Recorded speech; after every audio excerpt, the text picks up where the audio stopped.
GamingBolt presents 15 games with addictive combat.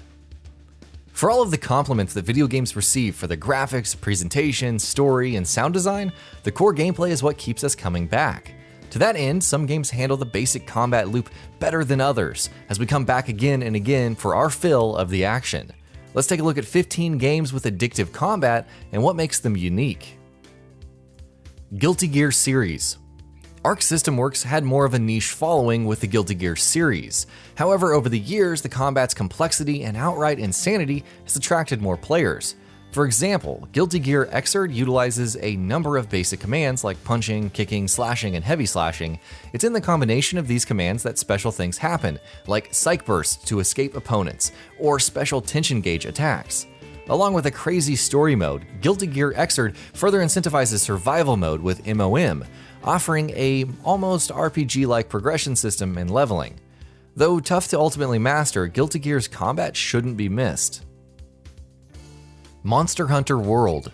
Non-Monster Hunter players may find the combat cumbersome and difficult to really enjoy, and that's okay, we've all been there.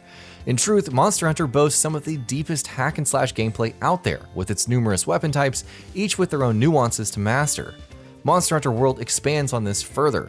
There's this satisfying feedback to scoring KO hits with the hammer, hitting that level 2 element discharge with the charge blade, or wrecking shop with the insect glaive. Coupled with the dynamic nature of fights and diverse build options, there's always a reason to come back. Diablo 3. Though Diablo 3 was pretty much borked upon release, it was the release of Reaper of Souls on consoles that gave new life to its combat. The overall responsiveness and speed was impressive, whether cascading through waves of foes as the Demon Hunter or shield bashing them with the Crusader. Killstreak bonuses, which brought increased XP, double damage orbs, and shrines for additional buffs further fed into the satisfying combat loop. Loot changes, the introduction of torment difficulties, crazy legendaries, the Paragon system, and adventure mode would see Diablo 3 entertain our action RPG desires for years. God of War PS4. Revamping the traditional hack-and-slash controls of the God of War franchise isn't easy. However, SIE Santa Monica's God of War on the PS4 does just that. Kratos' battles feel more visceral and personal this time around, mixing in weapons with brutal bare-handed attacks, shield bashes, and special attacks.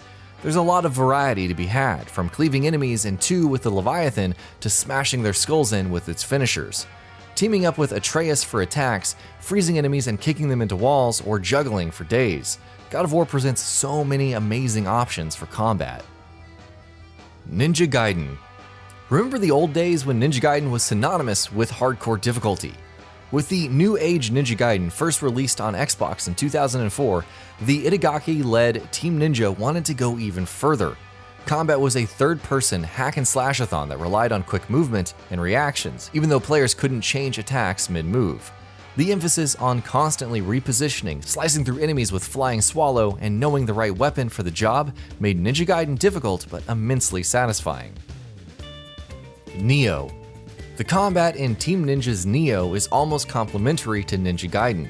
Instead of outright twitch slashing, there's a focus on altering one's stance, chaining combos together and preserving your ki with the right pulses, especially when dodging. However, the sheer range of weaponry and combinations available, along with employing ninja skills and magic, drives the complexity further up. As a whole, the combat in Nioh feels fast, responsive, and so satisfying while remaining deliberate and extremely weighty. Batman Arkham City. 3 words: free flow combat. Rocksteady may have understood what it meant to be the Dark Knight with detective mode, stealth options, and movement options like grappling hooks and gliding. However, its free-flow combat showcased what an unstoppable force Batman could be with accessible controls and advanced techniques.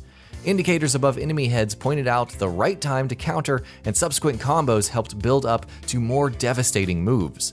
Batman Arkham City expanded on this by making combat faster, more responsive, and more varied, representing a series at its peak.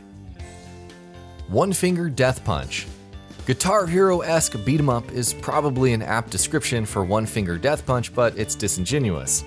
This beat 'em up only has 2 buttons, and you'll use them to strike foes when they're at the right distance from you. Sounds simple, but what occurs is the most brutal murdering of stick figure-like entities seen to man.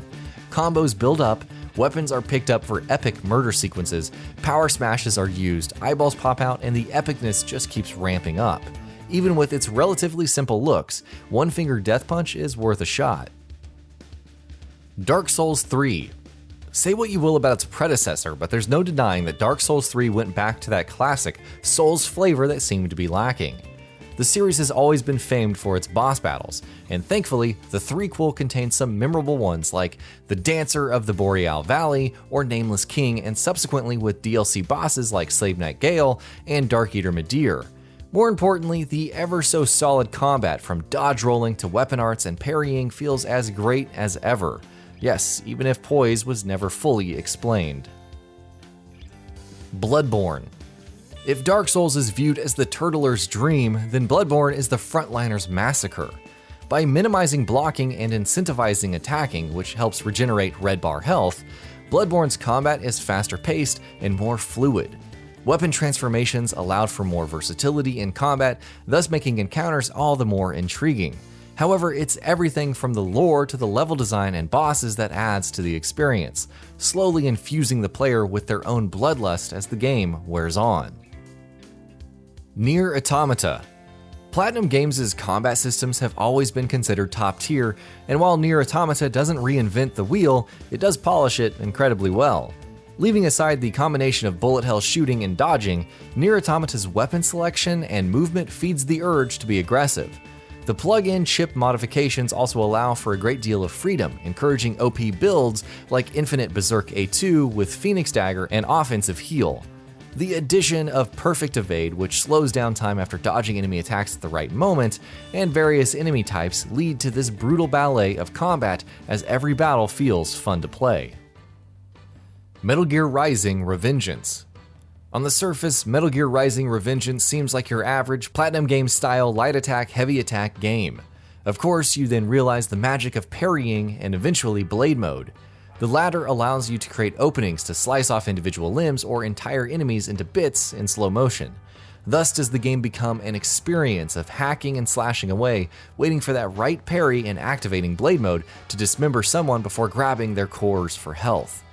The boss battles fit into this dynamic excellently, challenging you to learn individual mechanics to chop up individual pieces, master vertical slices, and cut through shields, and so on.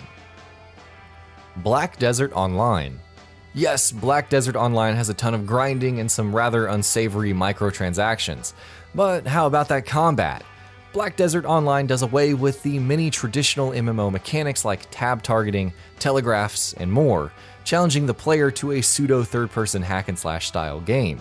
Rather than tying different abilities to number keys, the combat system binds them to your movement. For instance, sprinting and then attacking performs a lunging attack.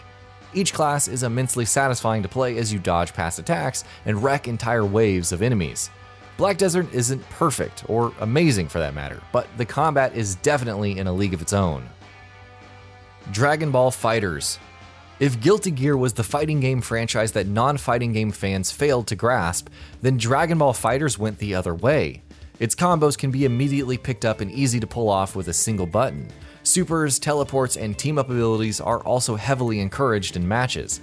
However, as with Guilty Gear, it's mastering mechanics like Sparkling Blast, juggling enemies with tag team supers, dragon rushing in midair at the right time to continue combos, and so on that the game's depth really shines.